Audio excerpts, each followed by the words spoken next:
Assalamualaikum warahmatullahi wabarakatuh. Nama saya Dimas Setio Putra Sunarto dengan NIM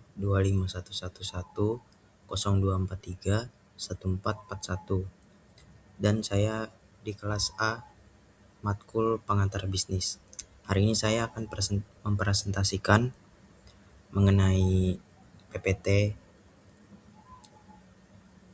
yang dari materi 1 hingga materi 15. Kita langsung ke slide yang pertama. Di sini ada konsep dasar bisnis. Bisnis adalah usaha individu atau kelompok yang menawarkan barang atau jasa untuk memenuhi kebutuhan dan memperoleh keuntungan. Aktivitas utama, produksi, distribusi, penjualan. Tujuannya menciptakan nilai tambah dan keuntungan. Analisis pasar, perilaku konsumen, tren, kompetitor, dan segmentasi. Strategi pertumbuhan ada ekspansi pasar, inovasi produk, dan penguatan merek. Kita lanjut ke slide berikutnya. Ada etika bisnis dan tanggung jawab sosial. Etika bisnis keyakinan tentang benar salah dalam tindakan yang berdampak sosial, perilaku etis terhadap karyawan, organisasi, dan pelaku ekonomi. Selanjutnya, tanggung jawab sosial perusahaan CSR. Komitmen perusahaan terhadap masyarakat dan lingkungan, peran pemerintah, regulasi langsung dan tidak langsung, dimensi formal, hukum, etika, dan filantropi.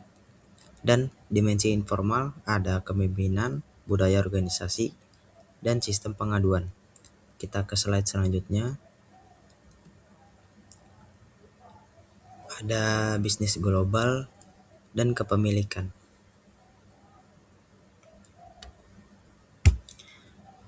Yang pertama, globalisasi dan perdagangan internasional. Pengaruh geopolitik, proteksionisme, hambatan tarif, kuota, subsidi, dan birokrasi perdagangan. Yang kedua, ada bentuk badan usaha, berbadan hukum, PT, koperasi, atau yayasan, dan tidak berbadan hukum, ada perseorangan, firma, CV, serta jenis korporasi. Dan slide selanjutnya ada kewirausahaan. Kewirausahaan berikut adalah aspek utama kewirausahaan dan lingkungan bisnis yang perlu dipahami. Yang pertama, ada cara memulai usaha mulai dari nol atau seseorang yang merintis sendiri tanpa bantuan orang tua, membeli bisnis yang sudah ada, atau melalui sistem waralaba, franchise, dan ikut orang. Terus yang kedua, ada faktor keberhasilan.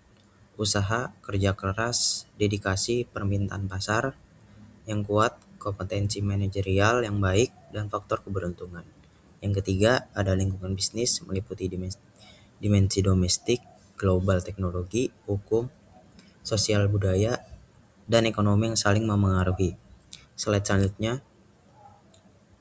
ada proses dan manajemen bisnis. Saya akan menambahkan sedikit. Proses dan manajemen bisnis merupakan serangkaian kegiatan yang dilakukan untuk mencapai tujuan organisasi secara efektif dan efisien. Proses manajemen terdiri dari 4 fungsi utama yang saling berkaitan, yaitu yang pertama planning, yang kedua organizing, yang ketiga leading, dan yang keempat controlling. Saya akan menjelaskan planning.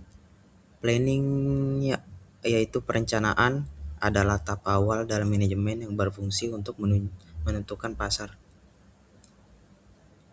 sasaran, serta langkah yang akan dilakukan. Pada tahap ini, perusahaan menyusun strategi dan mengidentifikasi sumber daya yang dibutuhkan agar tujuan dapat tercapai dengan baik. Yang kedua ada organizing. Organizing, langkah berikutnya mengorganisasikan sumber daya yang tersedia. Kegiatan ini meliputi pembagian tugas, penetapan wewenang, serta pengelompokan pekerjaan agar setiap individu memahami tanggung jawabnya masing-masing. Yang ketiga ada leading. Leading atau pengarahan. Pengarahan merupakan proses pemimpin, membimbing, dan memotivasi anggota organisasi agar dapat bekerja secara optimal dan tepat. Seseorang pemimpin harus mampu memberikan arahan yang jelas, membangun komunikasi yang baik, dan menciptakan lingkungan kerja yang produktif. Yang keempat ada controlling. Controlling bisa disebut juga pengendalian. Pengendalian dilakukan untuk memastikan bahwa seluruh kegiatan berjalan sesuai rencana yang telah ditetapkan. Pada tahap ini dilakukan pengawasan, evaluasi kinerja, serta tindakan korektif apabila ditemukan penyimpangan dari target yang telah ditentukan. Kita lanjut ke slide berikutnya. Ada manajemen SDM. Proses dan tangan pengelola sumber daya manusia dalam organisasi bisnis modern.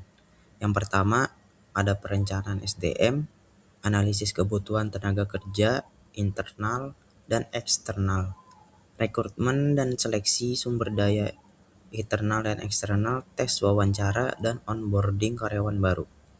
Yang kedua, ada pelatihan dan pengembangan program pelatihan. Penilaian kerja, umpan balik konseptif, dan pengembangan karir untuk meningkatkan kompetensi karyawan. Yang ketiga, ada kompensasi dari tunjangan upah, insentif, bonus, pensiun. Tantangan SD modern, keberagaman, serikat, pekerja, dan adaptasi terhadap perubahan lingkungan kerja. Kita lanjut slide berikutnya. Ada produksi dan operasional. Saya akan menambahkan sedikit. Produksi dan operasional merupakan kegiatan utama dalam bisnis yang bertujuan mengubah berbagai sumber daya menjadi produk dan jasa yang memiliki nilai bagi konsumen. Proses ini harus dikelola dengan baik agar hasil yang diperoleh sesuai dengan kebutuhan pasar dan dapat memberikan keuntungan bagi perusahaan. Saya akan menjelaskan yang pertama, yaitu sumber daya. Sumber daya adalah menyiapkan sumber yang diperlukan dalam proses produksi. Sumber daya tersebut meliputi bahan baku, tenaga kerja, mesin dan peralatan, modal, serta teknologi. Ketersediaan dan kualitas sumber daya sangat memengaruhi hasil produksi suatu perusahaan. Yang kedua ada proses produksi. Pada tahap ini, sumber daya yang tersedia diolah menjadi barang atau jasa yang siap digunakan oleh konsumen. Proses produksi harus dilakukan secara efektif dan efisien agar biaya dapat ditekan serta produktivitas meningkat. Setiap perusahaan memiliki proses produksi yang berbeda sesuai dengan jenis usahanya. Yang ketiga, ada pengendalian kualitas. Pengendalian kualitas atau bisa disebut juga quality control. Setelah proses produksi, perusahaan perlu melakukan pengendalian kualitas untuk memastikan produk atau jasa yang dihasilkan memenuhi standar yang telah ditetapkan. Pengendalian kualitas bertujuan mengurangi kesalahan, menjaga kepuasan pelanggan, dan meningkatkan kepercayaan konsumen kepada produk perusahaan. Yang keempat, ada produk dan jasa. Hasil akhir dari proses produksi adalah produk yang atau jasa yang dipasarkan kepada konsumen. Produk dan jasa yang berkualitas akan memberikan nilai tambah bagi pelanggan, meningkatkan daya asing perusahaan, serta membantu perusahaan mencapai tujuan bisnisnya. Di slide selanjutnya, pemasaran, keuangan, dan digital. Pemasaran, keuangan, dan digital merupakan 3 aspek penting dalam menjalankan bisnis modern.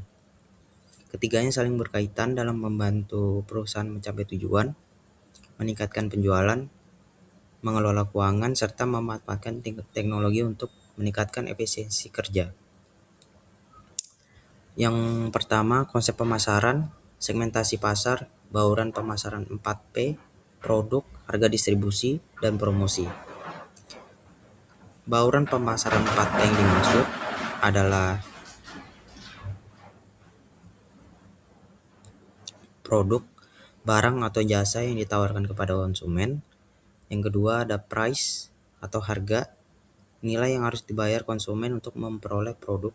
Yang ketiga ada place atau bisa disebut juga distribusi, cara produk disalurkan hingga sampai ke tangan konsumen.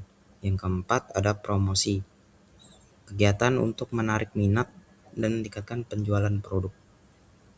Kita masuk ke slide selanjutnya.